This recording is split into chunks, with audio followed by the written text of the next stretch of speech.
The White House had conversations with your Republican colleagues. In fact, the chair of your committee, Devin Nunes, obviously, is one of them. He says, though, there is no evidence, Congressman, of regular contact between Russia and the Trump campaign.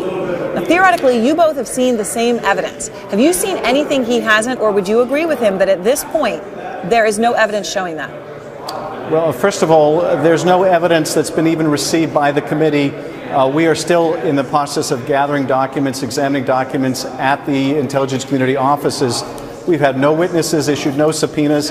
It's the beginning of the investigation, not the end. So we shouldn't be drawing any conclusions about what our investigation will show in terms of allegations of collusion between Russia and the Trump campaign. You're saying he's saying he hasn't seen any evidence showing that is actually misleading, because you're saying he hasn't seen any evidence at all. We haven't seen any evidence at all. In fact, we haven't had the director come testify before our committee. We haven't had agents doing the counterintelligence investigation appear. We haven't gotten the documents related to the work that they may or may not have done. And part of our responsibility is going to be to oversee what has the Bureau looked at, what leads have they chased down, what leads have they not investigated, how complete has their review been. We are far from reaching any conclusions on one of the core issues that we are meant to investigate. And in terms of Schiff Spicer's comments today, I take very strong issue with this. This has not been investigated by the House or Senate.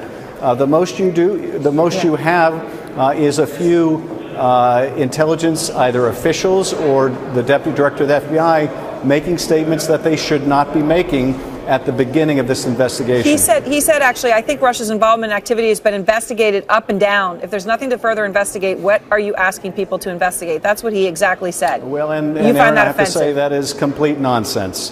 That's as if saying, before you begin the investigation, because you haven't started it yet, you should never start it because you don't have the evidence. That's nonsense.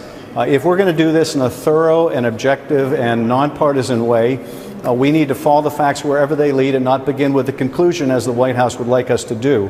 And I think that to the degree the Deputy Director of the FBI is having conversations with the White House, and there are allegations that the CIA Director did as well, that is completely inappropriate, and I think it not only threatens the investigation, but threatens the integrity of those organizations, and I think they ought to call a halt to that. And I would encourage all members of the House and Senate Intelligence Committees, including our chair and our ranking members, not to be talking about what we have found thus far and what we have not found thus far, because the investigation is just beginning.